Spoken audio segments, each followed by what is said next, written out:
এটা শান্তিপুরে দীনদয়াল বাবুর ঠাকুর বাড়ি নামে পরিচিত। তা দিনজনের প্রতি দয়া থেকে এই বাড়ির নাম দীনদয়াল বাবুর ঠাকুর বাড়ি হয়েছে। এই ব্রিটিশ সরকারের দেওয়া উপাধি। আর আমাদের ট্র্যাডিশন বলতে এই ঠাকুরটির বয়স 215 বছর প্রায়। রানী রাসমণির দক্ষিণেশ্বর মন্দির প্রতিষ্ঠাকে যদি ল্যান্ডমার্ক ধরা যায়, তার 54 বছর আগে এই মন্দির প্রতিষ্ঠা হয়েছিল। 1854 সালে এটা 1800 খ্রিস্টাব্দে। তা সেই সময় থেকে এখনও পর্যন্ত আমরা রাধারমণের রাস অঙ্গনে কোনো রকমের কোনো বৈদ্যুতিন আলো ব্যবহার করি না। তৎকালীন সময়ে এটা প্রয়োজনীয় ছিল, কারণ তখন ইলেকট্রিসিটি ছিল না।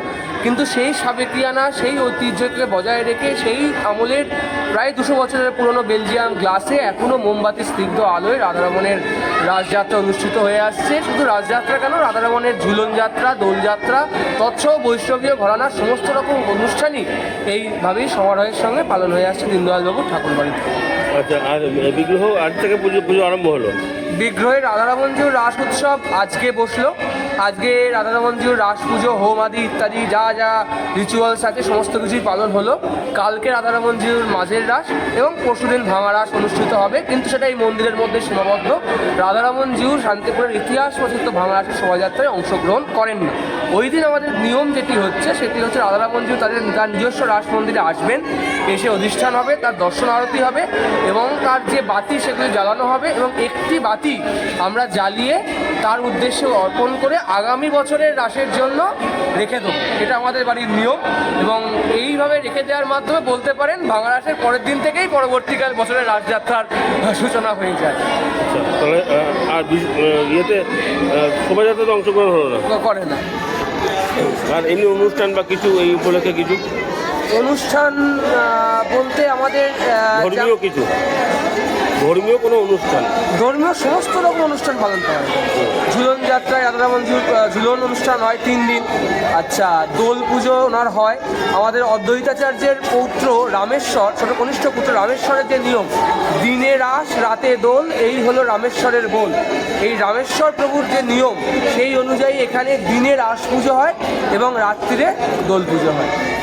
আর এই যে প্রস্তুতি, এগুলো কতদিন আগে থেকে আরম্ভ করেছেন? এবারে আমরা প্রত্যেক বছরই রাধারমণজিউর যে নিয়ম সেবার মাস, অর্থাৎ দুর্গা পুজোর একাদশী থেকে জগদ্ধাত্রী পুজোর একাদশী, সেই জগদ্ধাত্রী পুজোর একাদশীতে তার নিয়ম সেবার মাস শেষ হলো, ভোরবেলা মঙ্গল আরতি শেষ হলো। সেই জগদ্ধাত্রী পুজোর একাদশীর দিন থেকে আমরা এই ফানুস বার করা, আলোর ঘর পরিষ্কার করা, কাঁচ মোছা তৎসহ আমরা শুরু করি। এক্ষেত্রে কাজগুলো অনেক বেলজিয়ামের কাজও আছে, সেগুলো কি এখন পাওয়া যায়? ওখানে টোটালটাই বেলজিয়ামের কাজ আছে এবং সেগুলি প্রত্যেকটাই 200 বছরের কাজ। না দাদা, এখন বেলজিয়াম কাজ পাওয়া যায় না। আমি বলবো না পাওয়া যায় না, পয়সা খরচা করলে এর থেকে ভালো কাজ পাওয়া যাবে, কিন্তু এই কোয়ালিটির পাতলা কাঁচ আপনি যদি পরে আসেন আমি দেখাতে পারবো, টোকা মেরে দেখালে বোঝা যাবে কাঁচটা ভাইব্রেট হয়। ঠিক আছে, এই কোয়ালিটির পাতলা কাঁচ এখন আপনি পাবেন। আর ভক্তরা প্রসাদ পান কবে? 3 দিনই দুপুরবেলা এখানে প্রসাদের ব্যবস্থা আছে। রাধারমণজিউর নিত্য নৈমিত্তিক, মানে রাসের 3 দিন নয়, বছরের 365 দিন ওনার অন্নভোগ হয়। সেই অন্নভোগ মন্দিরে এসে যোগাযোগ করলে পাওয়া যাবে। আপনার নাম, পরিচয়? আমার নাম কৃষাণু প্রামাণিক, আমি এই বাড়ির নাতি সম্পর্কে। বহু প্রাচীন। এবার সেটা কতটা সময়ের, প্রায় 250-300 তো ধরাই যায়।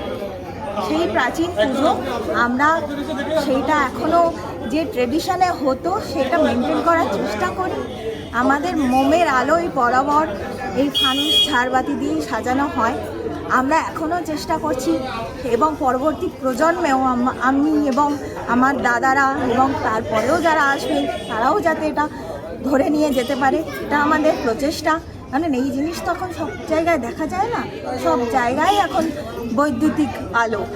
এই কাজগুলো, এগুলো কি কাজ?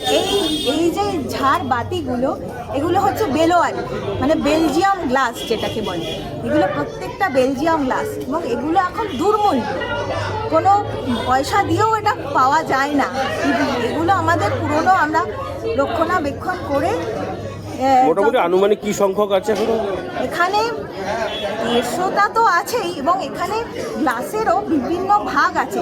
এগুলোকে বলে বেলোয়ারি ঝাড়, যেগুলো ঝুলছে এগুলো বেলোয়ারি। কিছু আছে গ্লাস ফানুস, এগুলোর বিভিন্ন ক্যাটাগরি আছে প্রত্যেকটার মধ্যেই মোমবাতি থাকে। এবং প্রত্যেকটা আমাদের পুরোটাই মোমবাতি, মানে যা দেখছেন বিগ্রহর মূর্তির পাশে যেগুলো আছে সেগুলো সম্পূর্ণই মোমের আলো এবং পুরোটাই, কোথাও কোনো বৈদ্যুতিক আলোর ব্যবহার নেই। আচ্ছা, আরেকটা বিষয় হচ্ছে যে এখানে বিগ্রহ কি নামে পরিচিত? আমাদের বিগ্রহ রাধারমণ এবং শ্রী রাধারানী নামে পরিচিত। আচ্ছা, উনি কি শোভাযাত্রায় মূল শোভাযাত্রা অংশগ্রহণ করেন? আমাদের আরেকটা ব্যাপার হচ্ছে, আমাদের বাড়ির যে রাধারমণ এবং রাধারানী, আমরা বাড়িতে এই প্রথম এবং দ্বিতীয় রাস আমরা বাড়িতে তাকে সুন্দরভাবে সাজিয়ে মঞ্চে বসাই, কিন্তু আমরা বের করতে পারি না। তার কারণ হচ্ছে আমাদের পাশেই আছেন মা পটেশ্বরী, তিনিও আমাদের পাড়ার দেবী এবং আমরা এই মঠ পরিবারের বেশিরভাগ লোকই সেখানেও যুক্ত। তো সেই রাসের দিন এই দুটো ঠাকুরকে পরস্পর নিয়ে, আগেকার দিনে তো ধরুন এত সিকিউরিটি ছিল না, তো সেটা আর কোনোদিনই সম্ভব হয়নি। আমরা এই দুদিন আমাদের বাড়ির পুজোটা করে তৃতীয় দিন মা পটেশ্বরীকে শোভাযাত্রায় সবাই নিয়ে বার হই। সেই জন্য রাধারমণ রাধারানীকে আমরা বের করি না। তাহলে কুঞ্জভঙ্গ বা এরকম আছে তো? কুঞ্জভঙ্গ আমাদের হয় না। কুঞ্জভঙ্গটা তখনই হয় যখন ঠাকুর বাইরে বেরোচ্ছেন, সবার মধ্যে যাচ্ছেন। এইবার সবাই যখন ঠাকুর যেই পথের ধুলি মাখলেন, তারপরে কুঞ্জভঙ্গ হয়ে, মানে ঠাকুর সবার কোলে নিয়েছে, তখন কুঞ্জভঙ্গটা হয় এবং তারপরে ঠাকুরের সম্পূর্ণ অভিষেক হয়ে ঠাকুর গর্ভগৃহে চলে যায়। যেহেতু আমাদের দেবতা মঞ্চে আসেন কিন্তু বাইরে বেরোন না, সেই জন্য আমরা ঠাকুর অন্যান্য বিগ্রহ বাড়িতে ধরি না। ঢাক বা অন্য কিছু বাদ্যযন্ত্র থাকে, এখানে সেটাও নেই। কিসের ভাব? ঢাক ঢাক ঢাক না, আমাদের ঢাক বা এরকম বাদ্যযন্ত্র বলতে এখন বিভিন্ন মিউজিক সিস্টেম যেগুলো আছে বাজনা, সেগুলো বাজে। আমাদের ঢাক রাস্তায় বেরোলে প্রসেশনে হয়তো ঢাকটা ম্যান্ডেটারি, কিন্তু এখানে ঢাক আগে বাজানো হতো, এখন হয় না। কিন্তু এমনি গান টান চালানো হয় ঠাকুরের যেগুলো, বা কখনো কখনো সম্ভব হলে অনুষ্ঠানও করা হয়। কৃষ্ণের নাম গান বা কীর্তন এইগুলো সম্ভব হলে করা হয়। আসলে আমরা লোক সংখ্যায় খুব কম, সেই জন্য আমরা এতটা অ্যারেঞ্জ করতে পারি না। খুব কম সময়ে কম লোকের মাধ্যমে আমরা এটা উপস্থাপনা করি, তো সেই জন্য সেটা সবসময় সম্ভব হয় না। আমরা আগামী দিনে চেষ্টা করব গান বাজনার অনুষ্ঠান রাখা। আপনার নাম পরিচয়? আমার নাম রায়ামঠ, আমি এই বাড়ির মেয়ে, আপাতত আমি বিবাহিত। নমস্কার।